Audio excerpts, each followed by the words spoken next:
o en asistencia al servicio de justicia, Teresita Bustelo, ahí en la calle La Prida de nuestra ciudad. ¿Por qué? Porque uno tiene derechos y obligación. Su obligación es la de pagar, porque usted ya la sacó la plata, pero ojo, que también tiene derechos. Bueno, Gonzalo Novillo Pinto, del DECOBI, un poco orientando qué podría hacer y cómo actuar frente a estas necesidades que se plantean. Vamos a ver qué dice, en el mismo sentido, la provincia, la Dirección de Comercio Interior. Jorge Malis.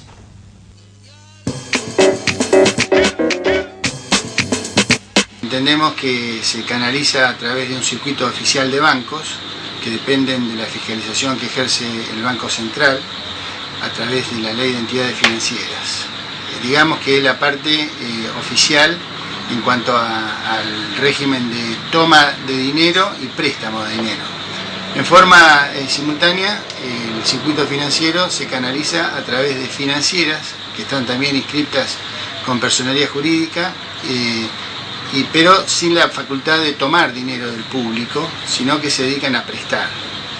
Y en otro término podemos visualizar también mutuales de crédito que se dirigen especialmente hacia jubilados o personas asalariadas, a las cuales se les descuenta la amortización del crédito directamente desde sus haberes o desde sus beneficios previsionales. Nosotros en la Dirección de Comercio lo que recibimos por parte de los consumidores es reclamos contra entidades financieras. Los reclamos son bastante, digamos, abultados, si se quiere, dentro de lo que es nuestra competencia, y apuntan fundamentalmente hacia lo que es la gestión financiera de bancos en general, y mutuales en otros casos, no tanto con financieras. Especificando un poco más lo que le digo, contra el banco lo que se reclama es a través de la deficiencia de los servicios que se prestan, sea a través de cajeros convencionales o cajeros automáticos, digamos cuando se le debita en la cuenta determinado tipo de seguros o servicios administrativos. En el uso de los cajeros, por ejemplo, también la utilización del cajero lleva a que muchas veces no exista certeza jurídica en cuanto a lo que deposita el consumidor o en cuanto a lo que retira. Por ejemplo, que el banco certifique que se depositó menos dinero del que acusa el consumidor, o que cuando retire el consumidor un dinero del banco, retire billete falso, por ejemplo. Bueno, Jorge Malis, de Comercio Interior. Bueno, las visiones hasta aquí es que llega un momento que no se puede hacer más nada. Indudablemente, si este tema es tomado por los representantes del pueblo, en este caso los legisladores, diputados, podría dársele un marco regulatorio, un marco legal a la situación del funcionamiento de la financiera. Uno hace repaso a ver quién controla la financiera. Lo único que tiene como control la financiera es que está inscrito en el municipio como... Es más, ni como financiera, en algunos casos figuran como mutuales, como entidades de interés, y después termina prestando plata. Pero bueno, un poco ya nos metimos y desarrollamos un poco el tema. Vamos a una pausa y después continuamos con otro.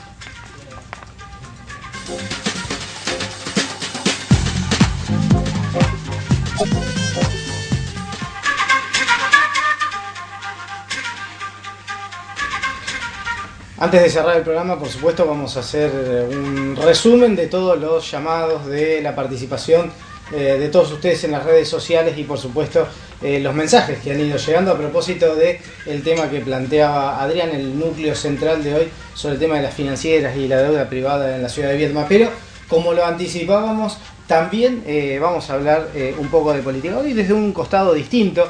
A propósito de esta cibermilitancia que se viene planteando desde hace un tiempo en la Argentina y las redes sociales y el uso, su utilización, a veces genuino, muchas veces desde un lugar muy abierto y a veces, y una modalidad que se está instalando desde hace un tiempo y también llegó a la ciudad de Viedma, por supuesto, esta situación de encubrir, enmascarar, incluso hasta falsear a veces las personalidades, los nombres para hacer política o para trabajar a partir de las redes sociales en esto que se ha denominado la ciberpolítica. El informe, presentamos el informe, bueno, lo presentamos a él primero, es nuestro invitado del día de hoy, para hablar de cibermilitancia, de política y redes sociales y de lo que pasa en Viedma y en la comarca toda, a partir de la irrupción masiva de las redes sociales como mecanismo de vinculación entre las personas. Queríamos buscarle un aspecto que tuviera que ver con el contexto actual, camino a las elecciones. La militancia política también se hace presente y podemos ser testigos de ello casi diariamente, cotidianamente. Eduardo Varela, buenas noches. ¿Qué tal? ¿Cómo va? ¿Bien? Un gusto que esté con nosotros. Gracias. Eduardo El Chavo Varela es periodista, amigo y además editor responsable del diario Al Día. Eduardo, la consulta tiene que ver, primero partiendo de la base de que todos somos usuarios de las redes sociales, ¿no? Sí. Y ¿qué pasa cuando la red se transforma en una herramienta para hacer política? ¿Cómo lo ves? Me parece que en principio estamos en ciernes, estamos en pañales en esto. Me parece que es un ir aprendiendo de a poco acerca de cómo utilizamos esta herramienta que son las redes sociales, que han explotado en los últimos 3 años, si se quiere, con un contenido que sea político. Digamos, ya hemos dejado atrás lo que significa la red social, o por lo menos ya lo tenemos más masticado, la red social en cuanto a lo personal. Y vamos conociendo otros aspectos. Qué sé yo, la cuestión es como lo de Viedma Solidaria, Todos por Marcos, Todos por Jacobacci. Me parece que eso nos ha ayudado bastante a conocer y a descubrir otro costado de las redes sociales. Y el político es uno de ellos, uno de los que viene a erigirse como algo importante, significativo, participativo, abierto, democrático. Y me parece que también tenemos que empezar por lo menos nosotros los periodistas, empezar a especializarnos en el tema, porque si no me parece que nos vamos a quedar afuera de algo, o esperando un tren que ya pasó. Sí. Eduardo, ¿sos usuario de Facebook, de Twitter? ¿Qué otra red social? ¿De Twitter también? De Twitter también, sí. También. De hace poco en el Twitter. Debo admitir que el Twitter me ha costado un poco más, pero es una herramienta muy válida, muy importante en cuanto al informativo. Hoy, por ejemplo, yo a la mañana me levanto o a última hora de la noche cuando lo reviso, veo el Twitter y me entero, por ejemplo, que en Roca no había naftas, por ejemplo. Bien. Cosa que de otro modo, salvo leer los diarios online al otro día, recién podría haberme enterado de que no había. Entonces es una anticipación interesante. Y el Facebook, bueno, lo uso un poco más. Lo que pasa es que la utilización del Facebook ya es un poco más personal. Y requiere de otro tiempo, ¿no? El posteo, sí. La foto, más allá de la gimnasia que uno va adquiriendo en el uso de la herramienta, es una, digamos, requiere una atención un poco más específica, me parece. El Facebook. El tiempo. Sí. Lo que pasa es que, bueno, también hay muchas más herramientas, sí. Digo, tiene muchas más utilidades, tiene una llegada mucho más masiva. Hoy prácticamente todos tenemos un Facebook, un perfil, o hemos tenido, nos hemos hecho alguna vez, independientemente de que lo hayamos abandonado o no, o que lo sigamos diariamente, todas las noches, todos los días, pero todos estamos en un momento metiéndonos en ese ejercicio. ¿Qué pasa con los perfiles falsos? ¿Qué pasa con la cibermilitancia cuando está blanqueada y cuando no está blanqueada? Antes de que me digas algo, quiero presentarte el informe que preparamos para también abordar este aspecto de la cibermilitancia, los perfiles falsos en Facebook y algunas otras cosas para pensar el tema. ¿Lo vemos?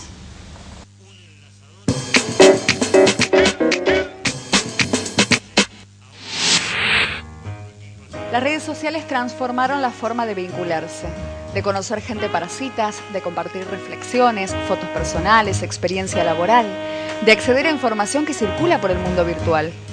Entre esas muchísimas transformaciones, hoy nos detenemos en una, la militancia política. Circular por el mundo virtual implica, sabemos, una cara, una forma de escribir, una imagen, una forma de pensar.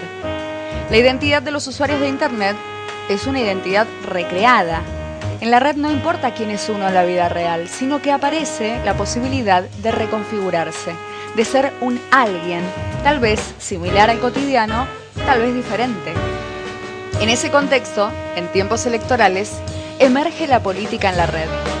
El fenómeno, que no es nuevo, se extendió rápidamente en la comarca y es interesante mirar cómo se manejan, qué hacen y cómo interactúan en las redes sociales.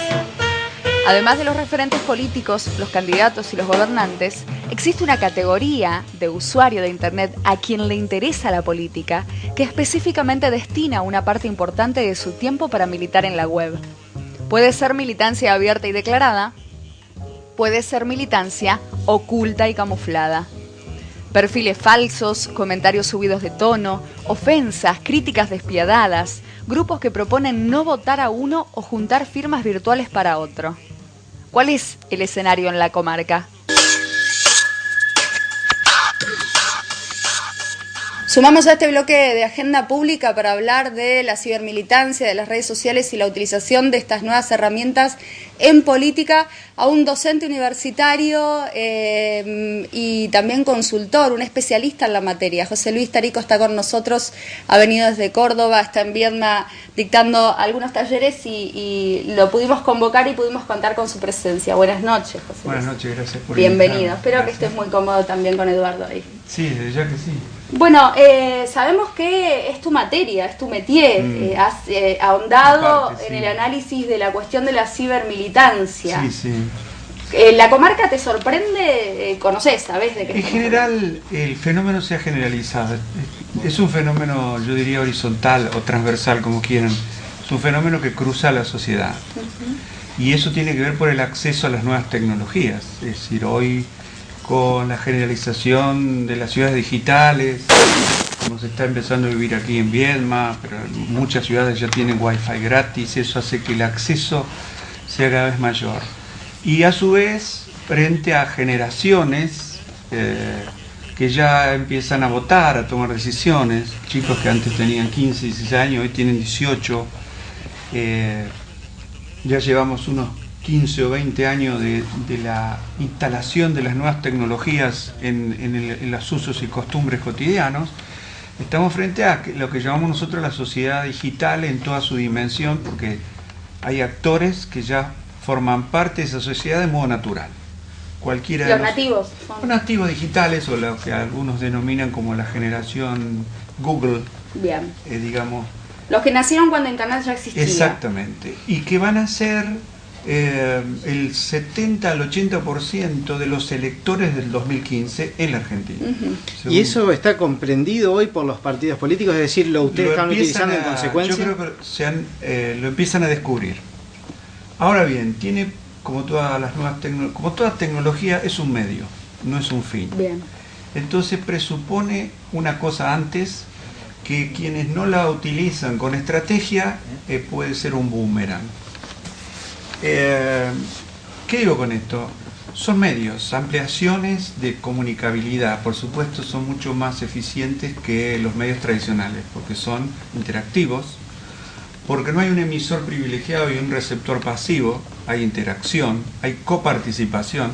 Hoy se habla de un prosumidor, es decir, un consumidor proactivo.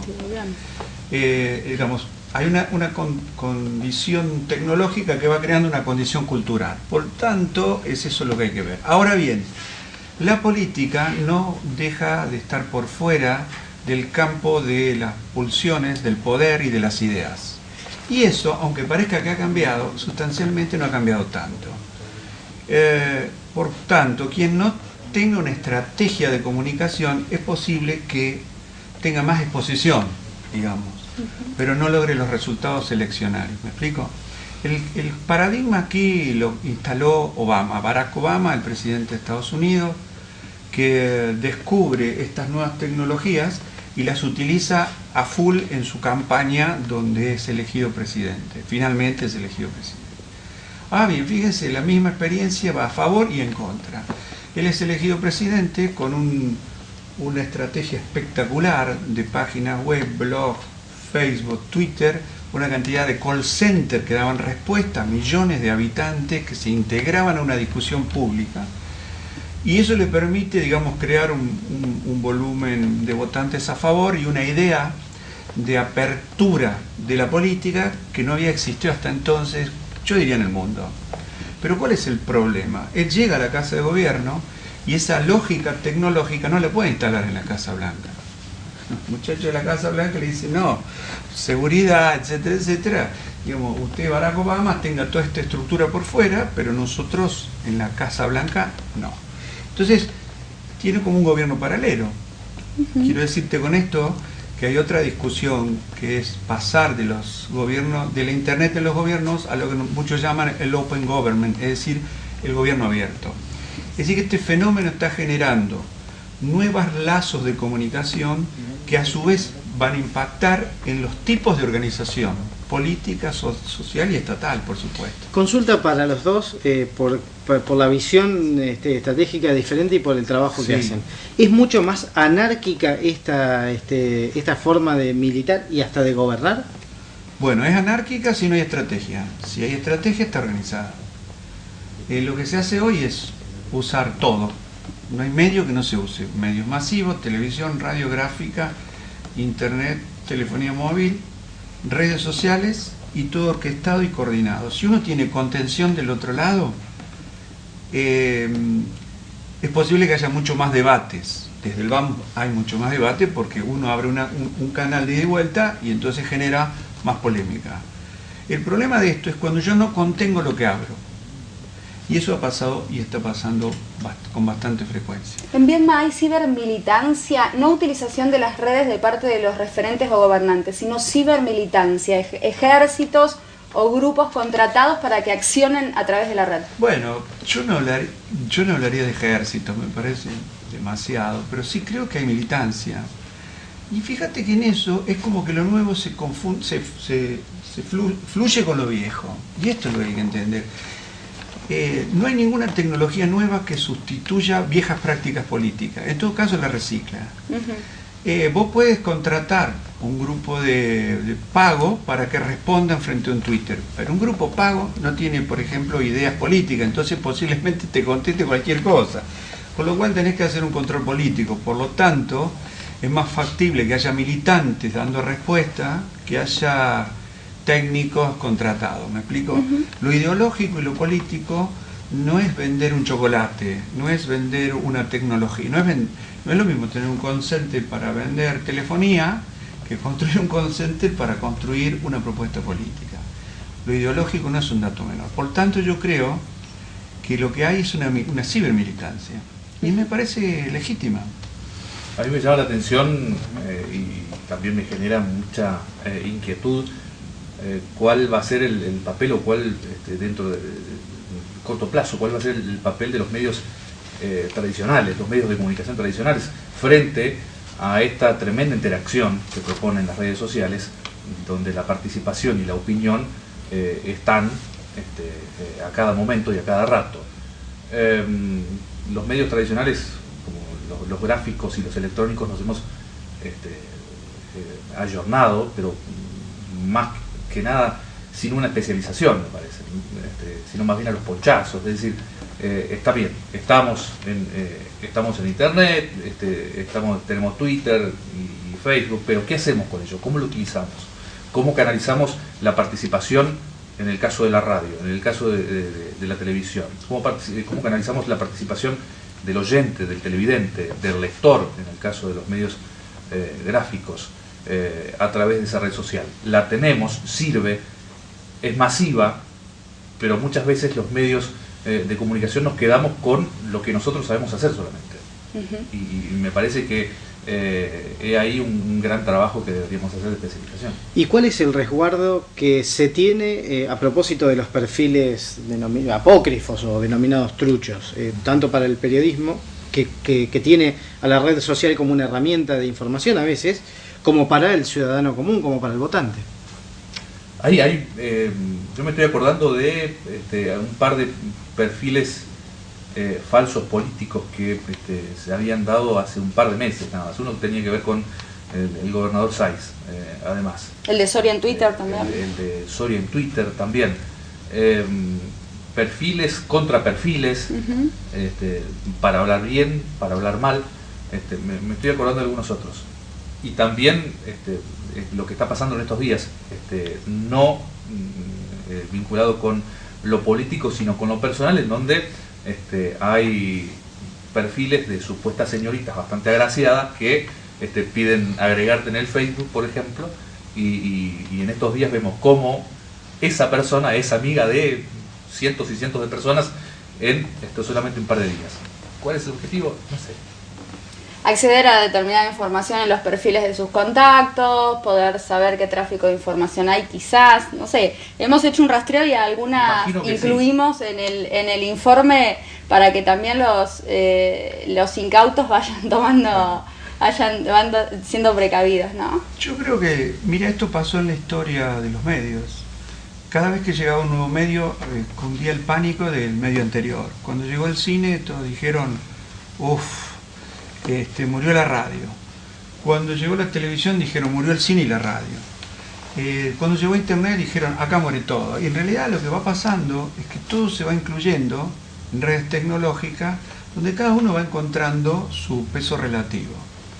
Esto no va a dejar de pasar, porque también los medios son, en definitiva, una expresión de las sociedades, de las realidades sociales. Y dentro de las realidades sociales, lo que nosotros vemos ahora mucho más público, siempre existió. Lo que vos dices de la prostitución, bueno, se tecnologiza si vos querés, pero la prostitución es un fenómeno tan viejo como el hombre, ¿verdad? ¿Qué hace la prostitución? Bueno, si hay un medio más novedoso, va a subir al medio más novedoso. Es cierto que se ha corrido la relación entre público y privado, ¿está? Y eso tiene un riesgo. Es decir, lo que otrora era privado y público, hoy la línea está corrida, precisamente por este tipo de medios que corren esa línea. Ahora, está en la responsabilidad de los actores políticos y sociales en ser cautos en el corrimiento de esa línea. ¿Me explico? Yo pienso que hay muchos políticos que están entusiasmados exageradamente con Twitter, sin medir muchas veces la consecuencia del corrimiento de ese límite. De pronto no se ha visto tanto acá, sino más bien en Buenos Aires. Claro, pero si ustedes prestan atención van a ver cómo ahora hay un uso distinto. Es decir, la experiencia misma enseña, va moderando, modera, y la gente misma que arrancó de una manera, hoy tuitea de otra. Y eso es porque hay que tener cuidado entre lo público y lo privado. Bien. Cuando yo soy un funcionario público y me pongo en exposición pública, sea el medio tradicional o un nuevo medio, tengo que tener en claro desde dónde hablo. Yo, José Tarico, vengo a hablar acá como profesor, está claro. Ahora yo, José Tarico, vengo a hablar como un amigo tuyo, y entonces me pongo a hablar y me parece que yo entonces me equivoco. ¿Me explico? Bien. Y me parece que cuando un funcionario tuitea y por ejemplo, utiliza malas palabras o deteriora, digamos, la imagen de otro candidato, por lo que fuere, como si estuviera en un bar, no está en un bar. Bien. Y esa es la diferencia, porque construye opinión pública masiva. Parece que hay que ser más cuidadoso. Agrego un fenómeno a esto. El ministro de Economía, ahora candidato a vicepresidente de la Nación, Amado Boudou, es un hombre que tuitea mucho, sí. Y tuitea desde un lugar muy personal muchas veces cuando sí. El hombre es disjockey también. Sí, y tuitea desde ese lugar, desde la noche y desde el vínculo que puede generar con los votantes. ¿Hay un quiebre generacional? Es decir, apunta a dos públicos distintos. Sí, no cabe duda. Las generaciones nuevas tienen la relación social en la virtualidad. Las generaciones anteriores tenemos la relación social en lo social. Nos gusta el bar, nos gusta el asado, nos gusta estar con los amigos. Y a los chicos eso les es relativo. Mis hijos, además tienen una capacidad de generación de relaciones en el mismo tiempo y espacio que muchas generaciones anteriores no la tenemos. Nosotros no podemos hacer 5 cosas a la vez. Y nuestras generaciones nuevas, nuestros hijos, hacen hasta 6 cosas a la vez. Entonces hay un cambio también de la relación social. Por supuesto que apunta a otro público. Hay una intención de desacartonamiento también, claro. Bastante bien estudiada, buscada, y me parece que tiene que ver también con esto de los asesores de imagen. No espontánea, digamos, claro, ¿no? No en vano me parece que explota y lo hace muy bien Boudou, a esto de no solamente ser un hombre de jockey, DJ de la noche, sino también esto de que está esto de que es un muchacho joven y que gusta a las mujeres, ¿no? También quiero decir finalmente, con respecto a los estados, la política, Hay que estar preparado. Hoy se está hablando de cómo pasar a los gobiernos abiertos. Y los gobiernos abiertos son el principio de una sociedad digital. Y el principio de una sociedad digital va a implicar un otro Estado y una otra relación de participación. Entonces también estamos frente a ese fenómeno, donde las viejas estructuras van a dar paso a nuevas estructuras. Y en eso yo te diría que habría que ser flexible, no entrar en pánico, tampoco dejar de lado las estrategias, insisto en esto. Los programas de gobierno tienen que ser programas de gobierno, por Twitter, por Facebook, por donde vos lo pongas, pero hay que tener programas, porque son proyectos de país, ¿está? Si no, entramos en estos fenómenos que también vivimos últimamente, ¿no? Que un humorista de pronto casi se lleva puesto varios partidos políticos. No tengo nada contra el humorista, pero parece que hay que prestar atención, porque eso no es la política. Y lo digo con todas las letras, más allá de que no tengo nada, ninguna animadversión contra el PRO, pero digo, ese no es ni un cuadro político, ni tiene un proyecto. Entonces también hay que ser cuidadoso con el uso de ciertas tecnologías y el abuso de cierta opinión pública con malestares, que detrás no hay ningún puerto, ¿no? Hay que ver aquello del flautista de Hamelin. Cuidado con que del otro lado está el abismo. Bueno. Bien, les agradecemos muchísimo que hayan Saludos. compartido el programa con nosotros. Breve pausa, cortita, y cerramos el Brevísima programa. y cierre.